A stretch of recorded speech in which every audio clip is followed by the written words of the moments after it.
શ્રીના નિવેદનને વખોડું છું। આશા રાખું છું કે 2017 જાન્યુઆરી સુધીમાં એ ધારાસભ્ય સુધરી જાય, નહીતર ફેબ્રુઆરીમાં ગામમાં નહીં ઘૂસવા દઈએ। એ જ રીતે અહીંયા પણ જ્યારે સર્વે કર્યો ત્યારે પાસ થવા માટે 35 માર્ક જોઈએ, પણ સાહેબ 1 માર્ક માટે ચૂકી ગયા, 34 માર્ક આયા। હવે ઉપરથી ચડાવવો પડે તો ખબર નહીં, 34 માર્ક आया साहेब ने ले साहेब नपास થયા છે, પણ જો પ્રિન્સિપલ ભલામણ કરો, આ જનતા ભલામણ કરે તો 35 માર્કે પાસ થઈ જાય સાહેબ। બરોબર છે? ફેલ હજુ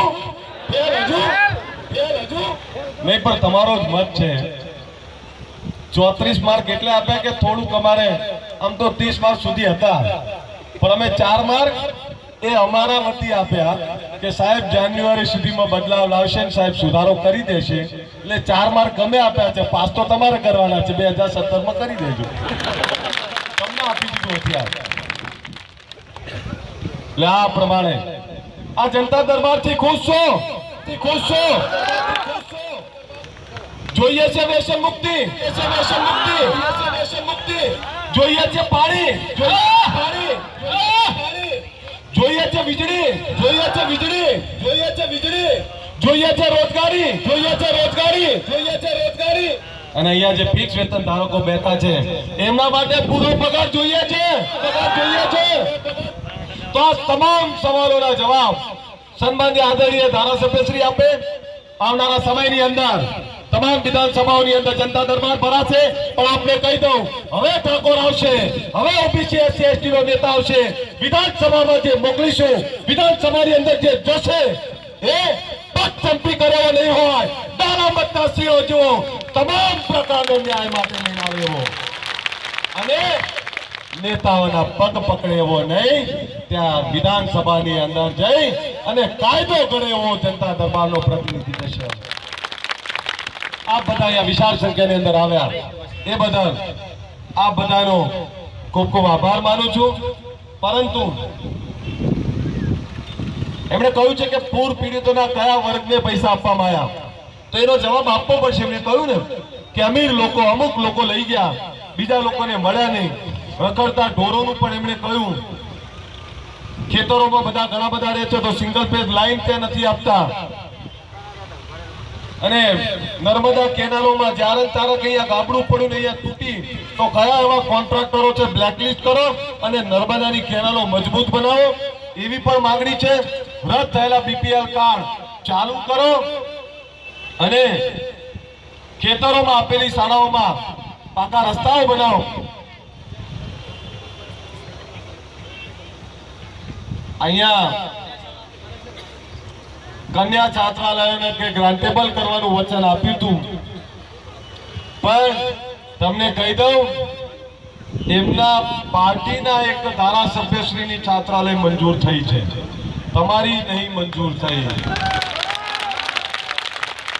જવાના છીએ એમના ત્યાં પણ જનતા દરબાર કરવા માટે, આપણા જ છે, અને એમની એક નહીં 2 મંજૂર થઈ। સમાજનું કામ કરતા હોય આ કન્યા છાત્રાલય ગ્રાન્ટેબલ થવી જોઈએ, એની પણ માંગણી છે।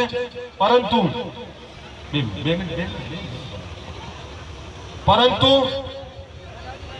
સન્માનીય ધારાસભ્યશ્રીને નમ્ર વિનંતી કરીએ છીએ વાવ વિધાનસભાની આ જનતા તરફથી કે અહીંયા જે પ્રજાની હાલાકી છે, પ્રજાની પીડા છે, એને આપ સાંભળો, આપ અમને ન્યાય આપશો તો 100% અમે આપની કામગીરીને પણ બિરદાવીશું। આપ અમારી સાથે રહેશો તો પ્રજા તમારી સાથે રહેશે, નહીતર 2017 આવતા પહેલા ગામમાં પ્રવેશબંધીના પાટિયા પણ મારી દઈશું।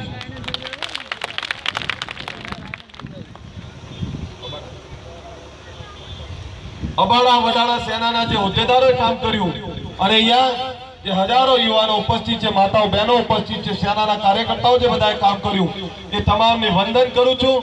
પણ ફરીથી તમને કહી દઉં, કેટલાક એવું કહે છે કે સાહેબ આપણાને રોકવાનો પ્રયત્ન થાય છે, પરંતુ ક્રાંતિને રોકવાનો દબાવવાનો પ્રયત્ન થતો જ હોય છે. ક્રાંતિ થઈને રહેતી હોય છે. તમે લડતા રહો, 2017 તમારી છે. અસ્તુ.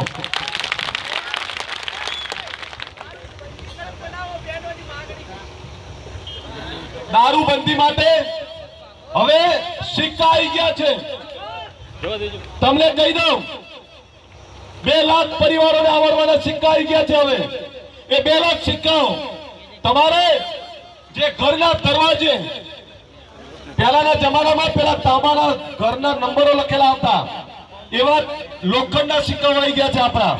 એટલે જે ઘરની અંદર ગ્રામ સમિતિ નક્કી કરે કે અહીંયા વ્યસન નહીં થતું, એ ગ્રામ સમિતિ એ ઘરની અંદર સિક્કો વાગશે. જે ઘરે સિક્કો વાગ્યો ત્યાં દીકરી આપી એવો પ્રોગ્રામ લઈ રહ્યા છે. સંકલ્પ યાત્રા પણ લઈને આવી રહ્યા છે. પણ મારી બહેનોની માંગણી છે, મારા યુવાનોની જે માંગણી છે કે દારૂબંધી માટે કડક કાયદો બને, તો આપણે એ પણ કહી દઉં, તૈયાર રહેજો, પ્રયત્ન કરી રહ્યા છીએ. પરંતુ 2017 જાન્યુઆરીની અંદર જો બંધ ના થાય ત્યાં સુધી, આ લોકો ના સુધરે અને કોઈ કડક કાયદો ના બનાવે, તો 2017 જાન્યુઆરીની અંદર પરથી 15 લાખથી વધારે ઠાકોરો ભેગા થઈને વ્યસન મુક્તિની પ્રતિજ્ઞા કરીશું. અને જ્યાં સુધી કાયદો ના બને ત્યાં સુધી 1 દિવસ, 2 દિવસ, 10 દિવસ પડી રહેવું પડે તો પણ પડ્યા રહીશું.